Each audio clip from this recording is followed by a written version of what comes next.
So I want to tell you guys about this crazy story about the banks. But first, we had to get something to eat.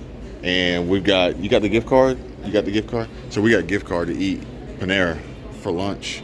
Oh, where'd we get this from? Your mama. My mama. What was it for? Me. Oh, it's for you? Because she loves me. Oh, yeah. So we got this gift card, but you can't order from a register. Therefore, you have to use these terminals, little kiosks that they have. I'll show you once these people get out of the way. But here's the crazy part. And this is tied into my bank story, so stick with me here, okay? All right, I stand corrected because there's actually somebody here that could take your order, but we're going to do this kiosk so I can show you guys how it works. Oh, they've already got mine. Hello. They already got what? Because I order online before, so this is what I got last time. I customized my Mediterranean bowl, so extra hummus and whatever, so I'm going to add that to order. It already knows. Gotcha. They're tracking you. Got it.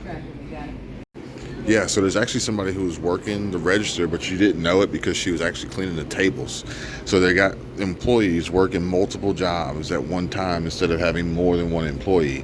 So when you walk up to the register, you think there's nobody here, but there is. They're just cleaning tables, busting tables, running food, perhaps maybe even in the back cooking. Hopefully they're cleaning and washing their hands in between these dealings with money and the registers and cleaning and then preparing the meals, but that's just another bridge we'll have to cross when we get to it. So the kicker here is that this is part of the plan, folks, because what this kiosk doesn't accept, I gotta swap the bread so I don't get the one that causes an allergic reaction. You like the Asiago? They still have that one? Asiago. I like ciabatta. Can't go wrong with ciabatta. But the cool thing is about, or not cool, I was talking about my food. Ciabatta is great. But this kiosk here is, guess what? It only takes cards. It only takes cards. I don't even think it takes Tap to Pay. I don't think it takes Apple Pay. I don't think it takes Google Pay. So you're limited to cards. Hopefully the gift card we have will work here as well. But what it does not take is cash. So they're slowly transitioning and phasing out the ability to use cash in businesses. And this is tied to the banks because the banks don't want to operate with cash either. And that's the important part of the story. Side note, don't do this if you're in a hurry and or starving because it takes a long time to get through this menu and get your order processed before it even gets to the kitchen to be prepared. And we know Panera is not the fastest at making food. Not at all.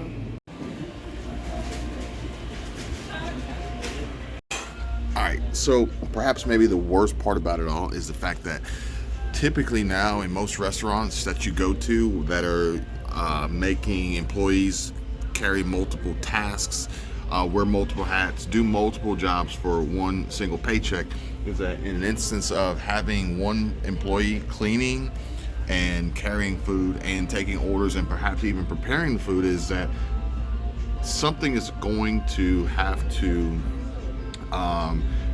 be compromised, whether it's the speed of which any of these are happening or the quality or a combination. What we tend to see now is that it's hard to find really clean places to sit and eat because the job of busting the tables and cleaning up the tables after people are done eating kind of gets tossed by the wayside. So fortunately here today I was able to find a table for us to eat that was clean, but there were a few that were still kind of dirty. But anyway, the simple fact of the matter is that these companies, these businesses, they're aligning with the banks, okay? And the banks, I came across a story I want to share with you guys about, let me show you this. All right, so this isn't quite exactly how the story went, but let me show you this. So the video showed a few $100 bills in the video, and it was 500. It was $500 bills. And this actually works out because here I have change, because I actually made change for 100 while we were at Margaritaville at Universal Studios City Walk. So here we've got some change. So basically what the video was the person on the video said that they went to their bank. Now they didn't say what bank it was. They didn't want to, for whatever reason, but they said they went to one particular branch of this bank that they stated was a relatively smaller bank, not a big national bank. I think he pointed out to say that it wasn't Wells Fargo and it wasn't Chase Bank. I believe those are the two banks that he mentioned. And he wanted to take his $500 that he had. I only have $200 here, but you guys get the idea. He wanted to take the $500 that he had in hundreds and break them down into smaller bills.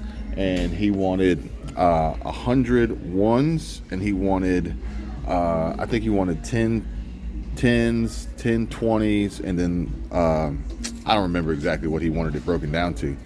But anyway, he goes to the bank teller and he asks for his hundreds to be broken down. And what was interesting was normally the stories are that the banks don't want to allow you to withdraw cash, but he already had cash and he just wanted to get the cash broken down into smaller denominations to make it easier to manage and for people to accept, because some people don't want to accept large bills, perhaps maybe because they don't have change to make for the bills, which oftentimes will put you in a situation where you end up having to spend more money than you wanted to just to be able to get to a point of which they could make change.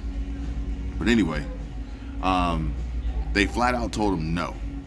And they said that they encouraged the customers to use the ATM instead of going to the tellers for cash. Now granted, you can't go to an ATM and make change, at least not yet. Odds are you never will be able to. But at the end of the day, the banks are moving away from cash, and they're making it more difficult for the account holders and the customers to have access to cash, redirecting you to the ATMs, which will ultimately eventually phase out cash as we move towards this central bank digital currency, a digital dollar, CBDC. The businesses are in the same boat, because if the banks don't want to handle the cash for the various reasons that I've shared with you on my previous video that I just uploaded this morning, then the businesses don't want to be engaging in this cash activity as well, going to the banks and getting the cold shoulder. Ultimately, this is part of the plan. The banks are a part of it, in my opinion, pushed down by those in power, pushed down by the Federal Reserve, the central bank, the Biden administration, Executive Order 14067, as we move towards the digital dollar, CBDC.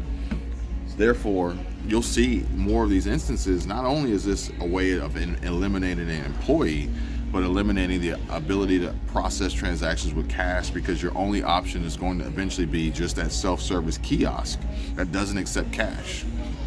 And moving towards, separate video here, a business run 100% through automation, which I've told you guys, the food industry is going to have the greatest chance of survival for the fact that going to a place like Panera Bread, granted, this entire restaurant could probably be converted into like a vending machine of some sort, but everything else is going to be shifted online, e-commerce, virtual, AI-based automation, whereas restaurants and food industries are probably going to get a little bit of a pass, more so than other retail businesses. But at the end of the day, the push is for smaller footprints, less overhead operating expense, less liability, less employees, more job cuts, more layoffs, the elimination of cash altogether, and moving into a digital age of transactions, while at the same time raising prices through inflation and price hikes and just everything just costing more on a general basis, which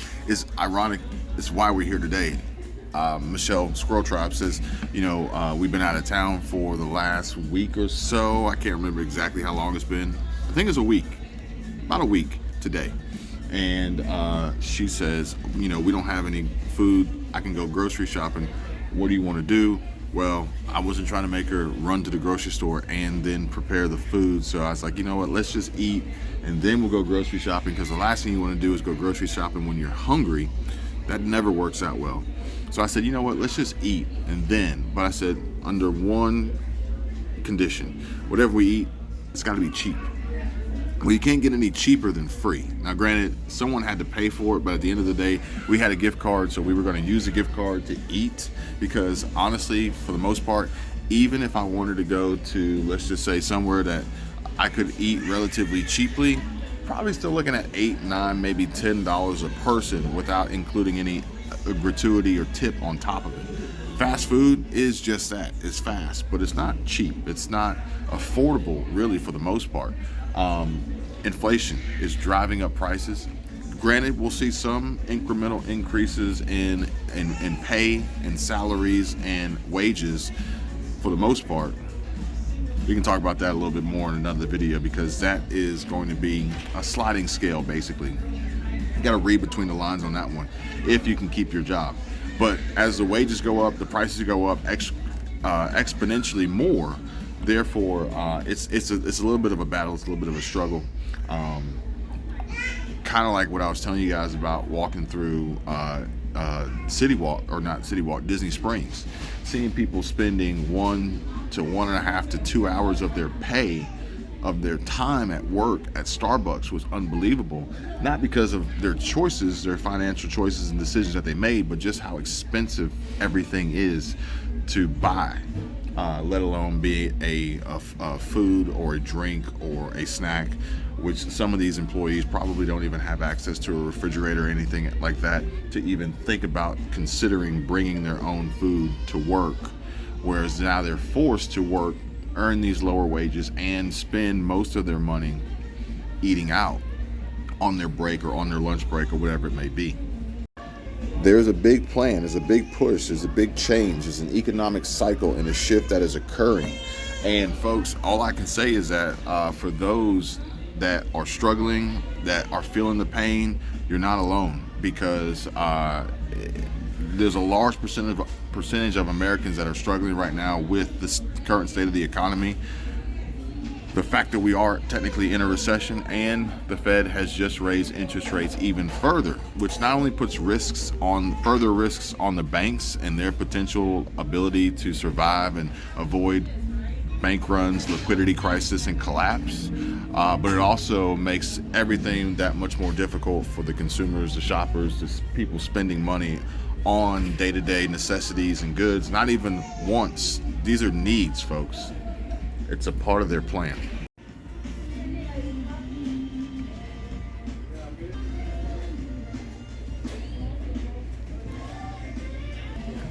This yours? I have Dad's.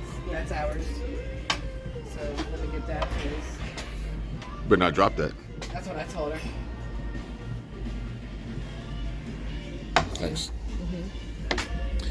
Much like their plan includes, you can't track the meals, the purchase history, and the patterns of cash buyers unless they're entering in their information, which you put the card in and it automatically knew what you wanted to eat. How crazy is that? She got a good sized salad. I mean, that right there is $10 for soup and salad. $10 for soup and salad. Mm-hmm. And you said that this sandwich used to be much bigger. No, the bowl used to be much bigger. This was $12. Oh yeah, these restaurants, we noticed that last year that they were investing in new dishes, because that way they could get smaller dishes and bowls and plates and fill them up. Look at the bread, and then look, where's the tuna? There's no tuna? Oh wow. Right there. You got an onion worth of tuna. Tuna? Like, this is literally. That's crazy. They call that $12 sandwich. They call that tuna? And it's that. Man. $12 sandwich. Panera, y'all better get your act together.